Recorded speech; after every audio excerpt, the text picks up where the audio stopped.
Welcome back YouTube to another tutorial. Seth here from How to Knots, and today we're going to show you how to tie ABOK number 55, or the Buntline Hitch. So, without further ado, let's hop into the tutorial.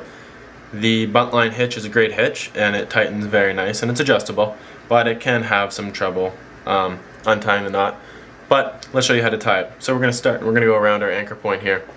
And for the Buntline Hitch, what I'm going to want to do is I'm going to want to make sort of a figure 8 style around our standing end with our working end. So I'll show you what that looks like. I'm going to cross over the standing end here. I'm going to make a loop on the bottom. Okay. And then I'm going to cross over to the top here. Okay. I'm going to go around, and then I'm going to come underneath this top one here. So I'm going to take that rope and go under here. So now with the Buntline Hitch, we have two hitches, but they're facing in opposite directions. So what we're going to want to do, or what I like to do to tighten, is I like to pinch them towards each other. So right now there's two loops facing opposite directions. I like to pinch them down towards each other and then just pull the end here and this end just to tighten them up a little bit. And then what you can do is you can adjust it around your object. So I'm just going to push it up to my anchor point and tighten. And there is the Buntline Hitch. And to undo, I'm just going to push on that last little end there and just work it out here.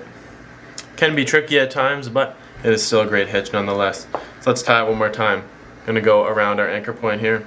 Then we're going to make what we call our figure 8, around, and then I'm going to come to the top here, around, and then I'm going to come under this one here.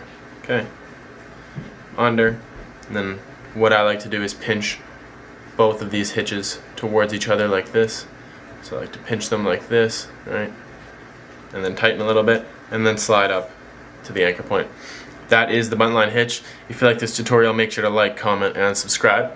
And if you're looking to follow us on this Ashley Book of Knots series, make sure to check it out. Link in the description. All proceeds go to supporting our channel.